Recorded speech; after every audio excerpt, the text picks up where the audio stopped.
Hello squad, welcome back to my channel. In today's video, I am going to be talking about 6 things that budgeting taught me in our first month.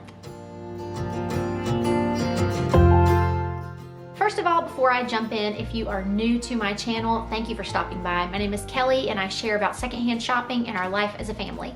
Alright, so if you guys are returning visitors to my channel, you know that I'm a pretty frugal person. You know that money matters to me, especially saving that money, hanging on to it, and using it for the things that matter. We primarily shop secondhand, we meal plan, and I try to use up everything that we have. I try to really work on all of those leftovers, and I've been sharing a lot of that in my stories on Instagram, so you can follow me at Yard Sale Squad if you don't already. So yes, I would consider myself a very frugal person. I would say as a whole, we are a frugal couple, we are a frugal family, but we've never actually taken the plunge of making an actual budget. So just to give you a little bit of a backstory, we started the Financial Peace class by Dave Ramsey last spring. We had an opportunity to take it from a local ministry that was offering it for free. So we were able to take the 9-week class, I believe it was. Anyway, we would meet on Sunday afternoons and we took this class. And so we ended up completing it and we started working towards whittling away at our debt at that point. So right away, we started working away at our debt and we are just almost at a year of taking that class and we are almost debt-free. It's so close, I can taste it. But with that being said, we have never actually done a budget, like ever. We've made some attempts. They've been failed attempts. They've kind of been half-hearted. It felt hard. I don't think I had the right tools and the right mindset. So honestly, starting out with 2022, of course, I have lots of goals. I like the start of the new year. I like a fresh start. But the only thing that I really wrote down that I wanted to definitely change this year was setting a budget. This is a personal goal of mine, but I also think that this would be largely beneficial having a channel like this where a lot of my content is about being frugal and saving money. I think it would be nice when I say budget friendly to actually mean that I have a written budget that we are adhering to. Point number 1 is that the hardest part of this is just to start. I think that is the most challenging part. It sounds really daunting and it feels really scary if you've never done a budget before. It feels really limiting, even though, as you'll hear me talk about in a later point, it's really not limiting, but it can feel that way. So that getting started is really the most challenging part. Likely, if you are not currently using a budget, or at least if you're not keeping a very regular tab on your bank account, there may be a lot of categories that you just don't know what you spend. Things that are more fixed, like your bills, your car insurance, your phone, you probably roughly know what those are because they are the same every month. But things like gas and groceries and eating out, those things tend to fluctuate. And if you aren't already keeping a tabs on them, then you probably don't even really know where to start. So that brings me to point number 2 that I learned, which is your first attempt, you are probably going to get your numbers wrong. And what I mean by that is when you're starting out, my advice and what we did is to look at your previous month's spending. We looked at October, November, December, and we looked at, okay, how much are we spending per month on gas, groceries, eating out?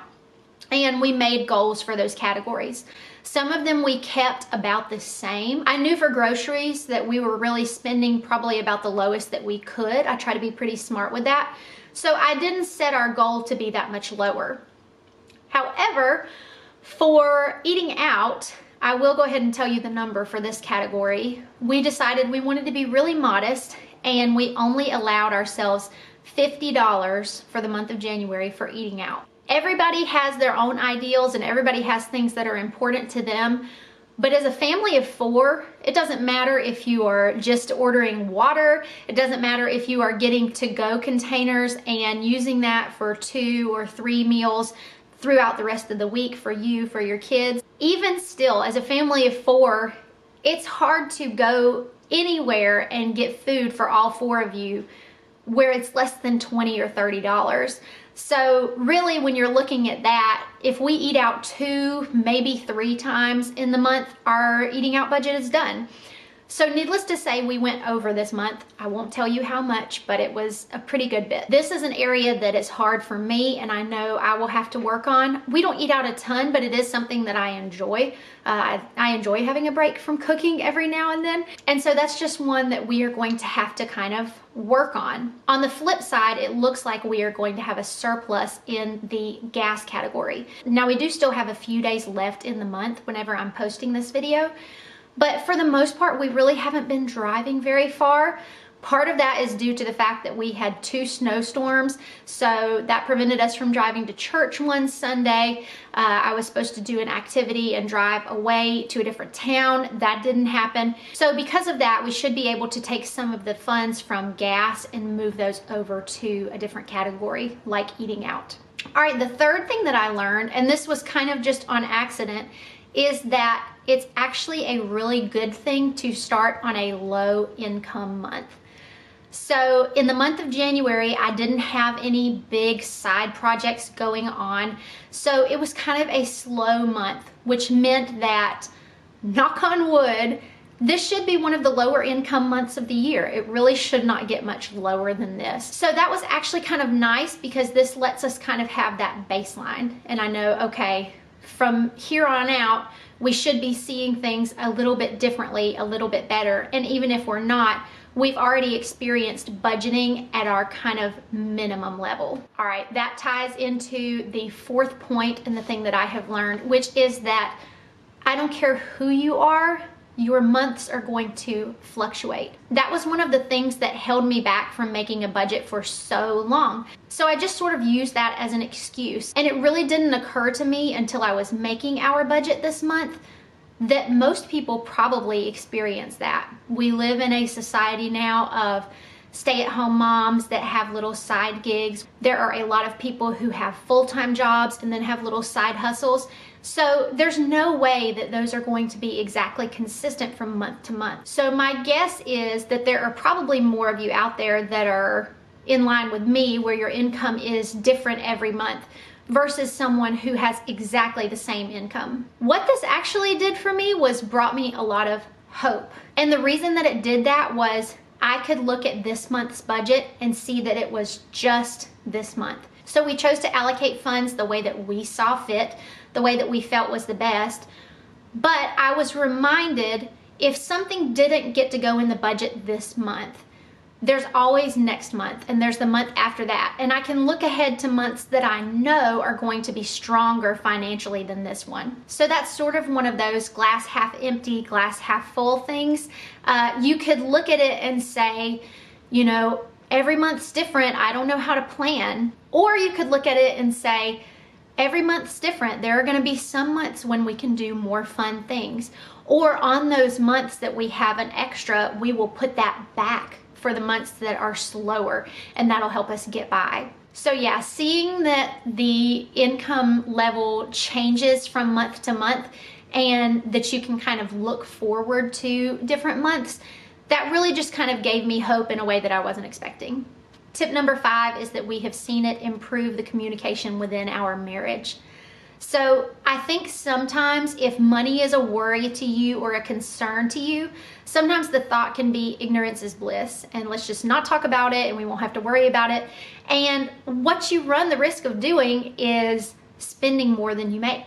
And it's not a fun place to be in. It's not fun to get towards that end of the month and go, oh, we forgot about these 3 bills that come out this week, and you know, we've eaten out too many times, and you know, it's going to fluctuate for everybody. But the point is, if you're not talking about it, if you're not making a plan for it, then there's a lot of room for error and things can go awry. So my main goal for 2022 was to use this lazy genius principle of naming what matters.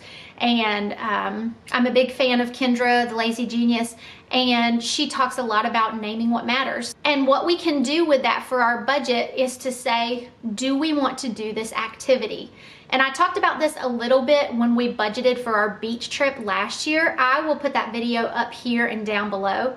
We had the best beach trip last year in terms of finances that we've ever had. And the reason is we sat down and budgeted for everything. I mean, I looked up online what aquarium tickets cost.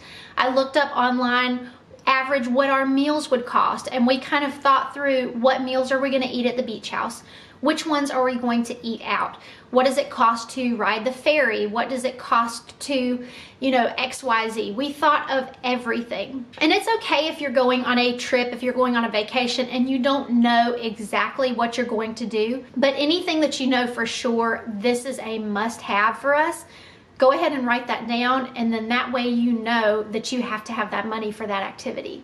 Doing this ahead of time and kind of checking all your boxes, it helps you to relax on the vacation, and it also helps that communication bit.